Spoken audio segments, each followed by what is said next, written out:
In today's episode, Chef Erica will show us how to make her delicious garlic-studded French roast with horseradish Sabayon using Prairie Street's beef chuck French roast. The texture of this is so good. It's really, really tender, but it's delicious and it's great. It's got so much flavor. I love it. Welcome to the Prairie Street Culinary Kitchen. I'm Chef Erica. And I'm back here again today with a very exciting new product. This is our brand new French roast. Not coffee, it's meat. The French roast is a really cool cut. It comes from the chuck, which is the shoulder. Now, we often think of chuck as meat that's used more like for stewing. That can be a little on the tougher side, that needs a long, slow braise. This is actually a super tender, beautifully marbled, really nice cut of meat for what we call dry heat cooking, for roasting in your oven. And that's what I'm gonna do with this today. We're making a rolled and tied garlic-studded French roast with a horseradish Sabayon sauce using Prairie Street's brand new cut called the French roast. You can find it on our website, prairiestreet.co, and you can always check out our YouTube channel for all kinds of new recipe content. So what I'm gonna do with this French roast is I'm first going to make a layer of a roasted garlic paste in here, some roasted garlic, some herbs. I'm gonna season it up. Then I'll roll it. And then we're gonna stud it with little garlic slivers. So it's like a double garlic kind of experience. It's gonna be really good. Because those are bold flavors, lots of garlic, it's a really flavorful cut of meat, I'm then gonna serve it with a really good sauce. The sauce is something called a Sabayon. A Sabayon is a French type of sauce that is made from egg yolks that get whisked, usually with some champagne or marsala, some kind of really flavorful alcohol like that. You whisk them together over a double boiler, and then we're gonna add a little horseradish to that Sabayon. And that horseradish will just really stand up beautifully to the meat. Now, don't be scared by the thought of that Sabayon. It's actually pretty easy, and we're gonna do it together, so it's gonna be okay. So let's get started on this French roast. So what I have here is a head of roasted garlic.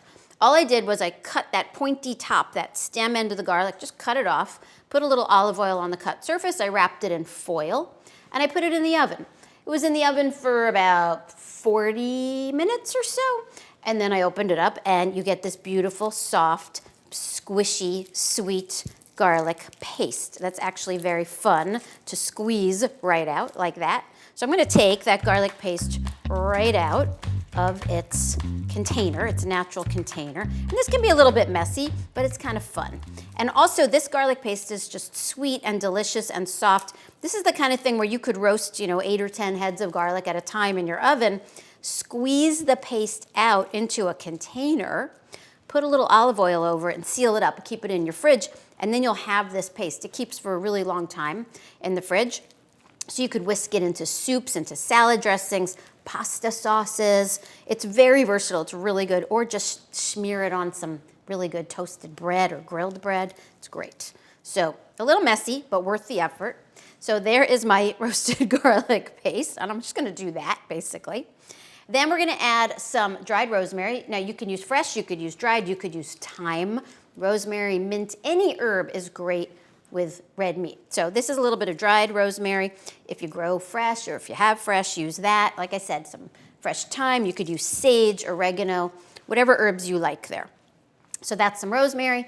And then we're gonna add some good, coarse, kosher salt to that. You always wanna use a coarser, kosher salt. Don't use a powdery, fine table salt when you cook because it melts on contact with your food and it makes it wet.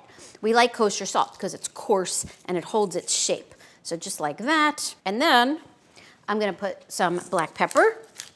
And if you've watched any of my videos on the Prairie Street YouTube channel, you know that I always say salt is mandatory in cooking, but pepper is optional. If you like pepper, use pepper. I like pepper. So we've got all that on there, and I'm just gonna kind of smush it out, flatten it, make that paste. You could also put some Dijon mustard in here if you wanted. That would be really nice. Maybe if you cooked some onions, some caramelized onions, you could do a layer of that.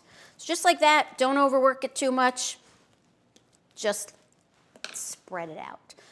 So we've got our roasted garlic, we've got salt, pepper, we've got some dried herbs in there, some rosemary. Yeah, I have a little chopped parsley here. I'm gonna use it, why not? A little bit of green inside. Okay, now I'm gonna roll this up and tie it. Don't be intimidated by the tying. It's not that hard. And if you can't do it my way, you can also just cut a whole bunch of lengths of string and tie it up yourself. Also, I've done this before on a video on our YouTube channel, so you can check that one out too. So I'm gonna take this now and just fold it over on itself. Just literally roll it up, just like that. Now I'm gonna tie it, and then I'll season it and stud it with garlic, because it'll be easier to work with once it's kind of all tidy and contained.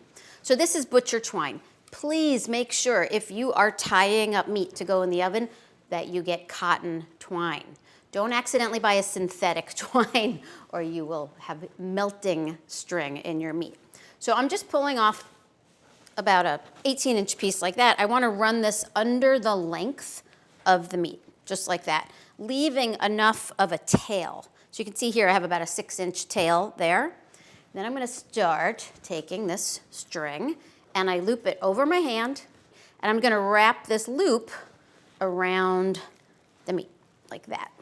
And then I just tighten it up by pulling on one side and like that. Don't pull too tight because the string can actually cut into the meat, but tight enough that it holds together in a nice, tidy, compact bundle. We do this, of course, to roll this up and to change the shape of it, but also because meat will cook more evenly if the shape is even throughout the whole length. So just like that, do a couple more. And this is where what I was talking about, if this seems a little too much for you, just cut 5 or 6 long lengths of string and then just tie it individually. Perfectly acceptable too. No one's gonna see the string when you serve this because you're gonna take it off. This is all just for you in the kitchen. There's a lot you can hide from your audience. So just tie that up. There's that last one. And then I take that little tail and I just tie it to the body of the string there, make a little knot, and I'm done. And then snip. Always cut off that contaminated end of your string. Discard that. And I'm gonna set that aside. So there is my roast. Now when I cook it, I'll put the seam down like that. It'll also make for a nicer presentation. I'm gonna take a paper towel and just pat the surface of this dry. It got a little bit wet sitting there. And I always want my proteins to be dry before I cook them. Now I'm gonna take a little bit of olive oil and just do a little drizzle. I want a little bit of oil on the surface. That's just gonna kind of act like glue to keep my salt from falling off, and it'll help to brown the meat in the oven. So there we go. Now I'll hit it with some more kosher salt. Be generous with that salt. Meat likes salt. It's really important. It helps to create a crust, and it helps with flavor. And then just some nice coarse black pepper on there. And then remember I said this one has garlic 2 ways. So I'm gonna take a little paring knife and just make some little cuts. Be careful here that you don't cut the string, because then you'll undo all your tying work. Make about maybe 10 little slits on there. And then this is just raw garlic that's been cut into little slivers lengthwise, and you just pop them right in there. Slide them right down in. And this garlic will roast inside of the meat. So we're getting this kind of double garlic effect here. It's gonna be really good. If this seems like a lot of garlic for you, just stick with the roasted garlic paste, and you could even put some of that on the surface instead. You could also slide little herb sprigs in along with your garlic. That's kind of fun. There's a lot you can do with this technique of studding the meat with flavor. All right, one more little guy down here. And where did we miss? One there. And one more, like that. Now this is going to go on a rack, on a sheet pan or a roasting pan, and then I'll put it in the oven. I'm gonna roast this at about 375 for 30 minutes to start, and then I'm going to take its temperature. It's so important when you cook meat that you cook it to the proper temperature. I want this to be a beautiful, rosy, medium rare. So I'm gonna cook it in the oven until my internal temp hits about in the like 122, 125 zone. That's gonna give me that beautiful rosy pink medium rare. Then I'm going to let this rest. The resting allows the temperature to go up a little bit. That's called carryover cooking. And also in that resting time, what'll happen is the juices will redistribute back throughout the muscle so that when I cut this, I don't lose all my juices to my board and I keep all those juices where I want them inside the meat. So I'm gonna get this onto a roasting pan and get it into the oven. Okay, so now let's make this sauce for our French roast. It's French roast, we have to make a French sauce. It's called a Sabayon. You might have heard of it. Sometimes it's used actually as a dessert sauce if you add some sugar to it, but you can also make a savory version of it. We're making a horseradish Sabayon. So what I've got here is a little pot of water. I've got a couple of inches of water in there. It's just come to a boil, just throwing off some steam. That's how we want it. We're going to be making what we call a double boiler or a bain-marie in French. Double boiler is just where you have a bowl or a pot set over some simmering water so that you can cook things in a sort of more gentle, insulated fashion. So I'm gonna put my bowl over my pot of simmering water there. And then a Sabayon is based on egg yolks. So this is 3 egg yolks. And this is why you don't want your water to be too hot because you'll wind up making scrambled eggs. And you know, I love a good scrambled egg, but not as my sauce. And then I'm going to add a little bit of champagne or Prosecco. You could also use some Marsala or just some white wine if you have that. And I'm just gonna start whisking this over this hot water. And this is the important step here is you wanna kind of whisk pretty steadily and constantly. What I'm looking to do here is get a lot of air into my eggs so that this becomes very foamy and light. But I also want to cook the egg. So it's kind of a fine line here between like a cooked egg and a scrambled egg. But luckily by adding that alcohol to it, that champagne or Prosecco or Marsala, that's going to really help to prevent those scrambled eggs from developing. And this can take a couple of minutes, but you do want to watch it because it does thicken up pretty quickly once you're there. So as I was saying, this could also be a dessert sauce. If I added a little bit of sugar and maybe I used something sweet like Marsala in there, you could make a really beautiful dessert sauce. And traditionally, that's served over berries in berry season, a Sabayon. And if you go to Italy, they'll call it a Zabayon, and there's a G and an L in there somewhere too. So we're starting to get nice and foamy, and it's going to increase in volume as we whisk it. And we want to go until it's thick, pourable, but thick.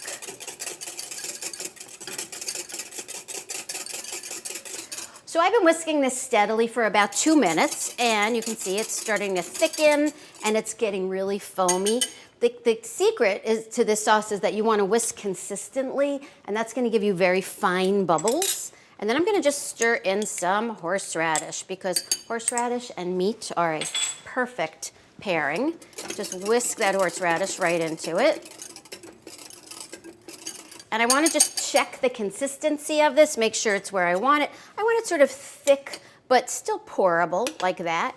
And I'm going to get it right off the heat. Super important because if I leave it on the heat, that's where we get into trouble. We get into scrambled egg zone. So I'm taking it right off the heat.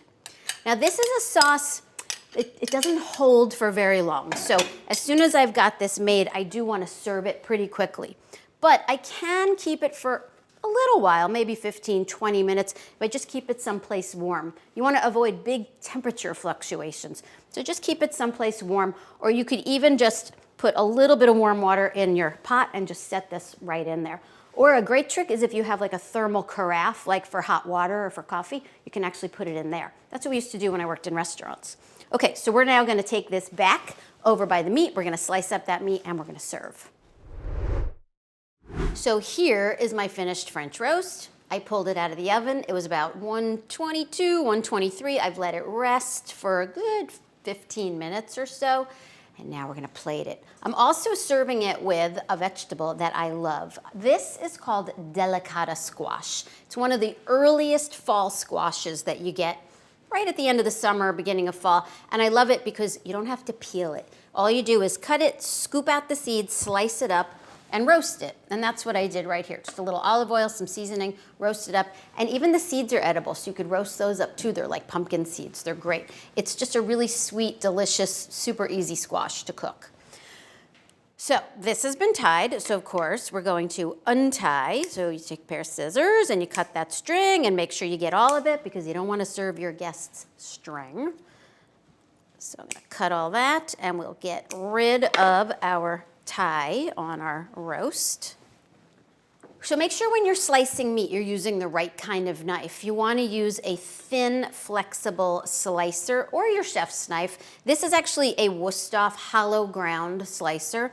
These little indentations, that's what the hollow ground means. This is nice because when you slice, it slices very cleanly and nothing sticks to it. So I'm a big fan of this. And also it's flexible and that's great for slicing things like roasts.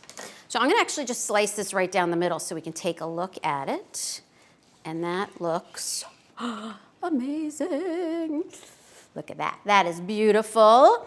And then we'll just start some slices here from the end. You see how this knife just glides? It's really incredible. It just cuts so cleanly and beautifully. And also this meat is so well rested that I'm not getting any juices coming out all over my cutting board. So just a couple of slices there. I'm going to move those onto my plate, and you can see that roasted garlic paste rolled up inside, which looks so good. Then a few little pieces of my squash. And I also like how the shapes echo each other on this plate. That's kind of fun. My little curly cues of squash and my round slices of meat. And then just some of our beautiful, thick horseradish Sabayon, very nice. I'm gonna just take that really nice foamy sauce and do a little squidge of that right over my meat. Looks so good. And then of course, we always like a little something green on there. So this is just a little fluffy chopped parsley right on that plate. So voila, this is our double garlic rolled French roast with horseradish Sabayon. Let's take a little taste. It looks really good to me. And you can see that the garlic that we studded it with is nice and soft now because that cooked in the oven for about 35, 40 minutes. And of course, I also have that garlic paste on the inside. Wow, that's so good. The texture of this is so good. It's really, really tender, but there's like a firmness to it, which is so nice. It's got just like a really good, really enjoyable texture to it. I can't even compare it to another cut. It's very unique, but it's delicious and it's great. It's got so much flavor. And the garlic in two forms is great. And then balancing it out with that horseradish. Yeah, that's a good one. I love it.